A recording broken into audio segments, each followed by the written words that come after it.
The Lord be with you. And with your spirit. A reading from the Holy Gospel according to John. Glory to you, O Lord. Jesus spoke to them again, saying, I am the light of the world. Whoever follows me will not walk in darkness, but will have the light of life.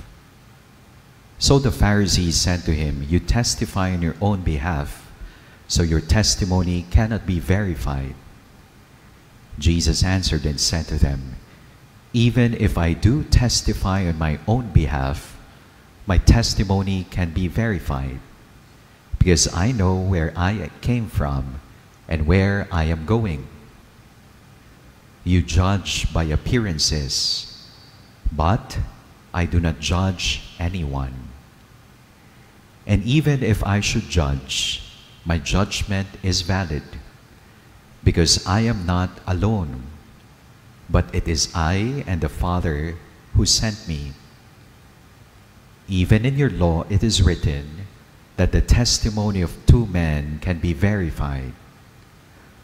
I testify on my behalf, and so does the Father who sent me. So they said to him, Where is your Father? Jesus answered, You know neither me nor my Father.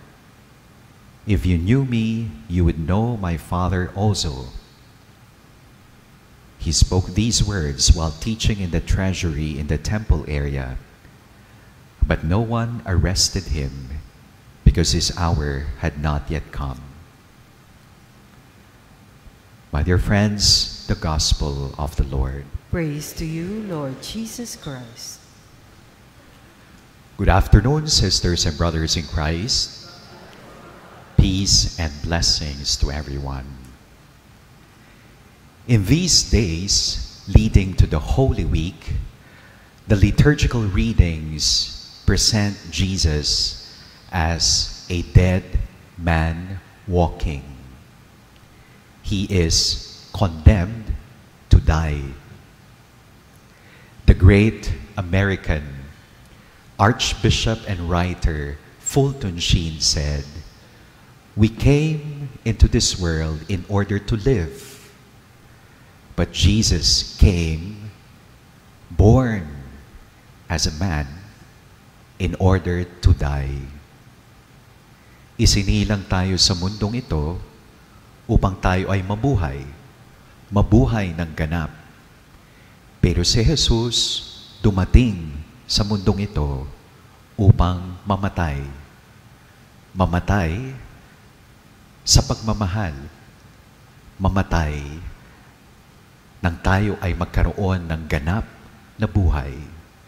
Buhay na walang hanggan. Jesus is set to die. He is prepared to die. He is afraid to die. But He is happy to die for us and for our salvation. By proclaiming Himself as equal to God, by challenging the Sabbath law, by healing the sick, proclaiming the good news of salvation, because of the envy, jealousy, insecurity, hardness of heart of the religious political authorities, Jesus is an easy target. But Jesus is prepared to die for His mission. Kapansin-pansin ho na sa kapahamakan, kasamaan sa paligid ni Jesus, si Jesus pa rin ay nagniningning sa kanyang kabutihan, kaluwalhatian. He is truly the light of the world. Gaano man kasama, karahas, kalupit ang ating kapaligiran, ang isang mabuting tao, makadiyos, may malalim na takot sa Diyos, patuloy na magniningning sa kanyang kaluwalhatian. Tignan mo nga katabi mo, glowing ho ba yan? Ganun po ang isang tao na may malalim na takot sa Diyos. Ang isang taong may malalim na takot sa Diyos, tapat sa Diyos, walang dapat katakutan. Jesus, in spite of being a dead man walking, had that courage, conviction, clarity of mission, and commitment in his mission.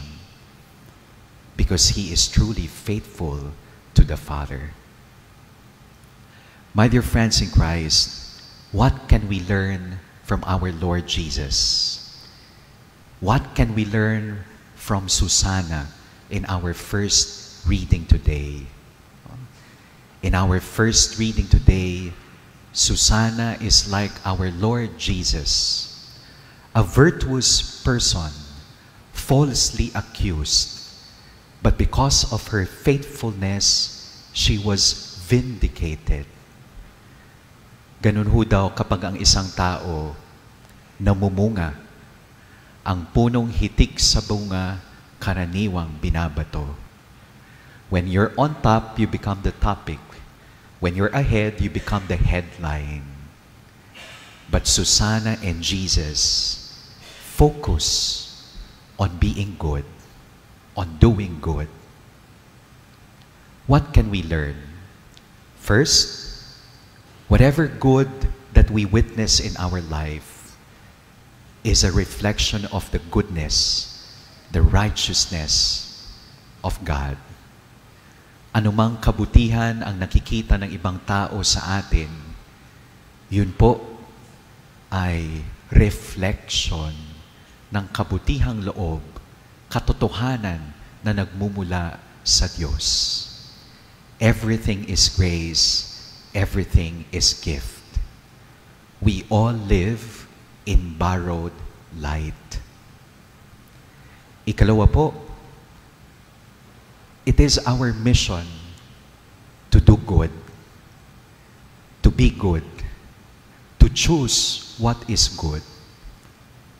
In a world with so much darkness, despair, confusion, hatred, opposition, rejection, oppression, it is our mission to choose and to be good. Alam po nating mahirap.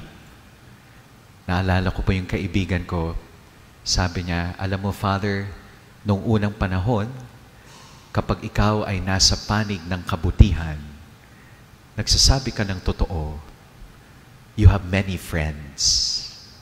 Nowadays, when you speak the truth, many will unfriend you, unfollow you, block you. Kuminsan, napagwawagian tayo ng kasamaan, ng kadiliman. But again, we are called to be like Jesus. It is better to light a candle rather than curse the darkness. At the end of the day, ang tanong, mas marami ho ba tayong naiambag kesa pinuna?